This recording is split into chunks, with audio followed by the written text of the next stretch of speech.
treated, the patient, the cortex can become necrosed and there may be formation of the abscess. Diabetics, immunocompromised patients, chronic debility, stones and obstructions are the conditions that can precipitate this.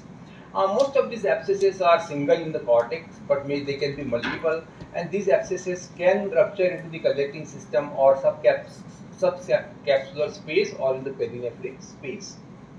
And how do these abscesses look? We all know that they are usually roundish. They do have a defined wall. They are most of the time hypoechoic, but they do sometimes have a cyst or septae within it. And sometimes they can cause us a problem, rarely cystic neoplasm. Fortunately, cystic neoplasm is very, very rare.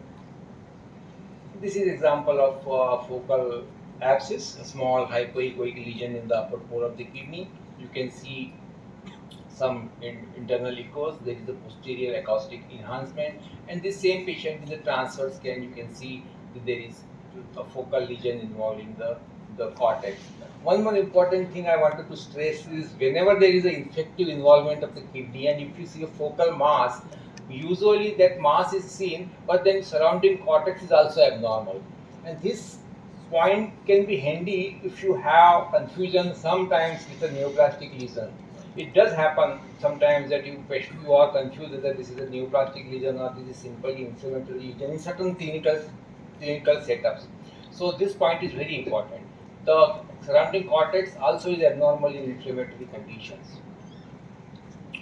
These are the multiple abscesses, and they can sometimes join together and form a bigger abscess. These are usually big problem for a clinician to treat because they cannot drain them one by one, and they take longer time to heal. The kidney has become swollen from the upper pole. It is moving very slowly, and this is how multiple hypoechoic areas in the cortex are representing the small abscesses in the kidney.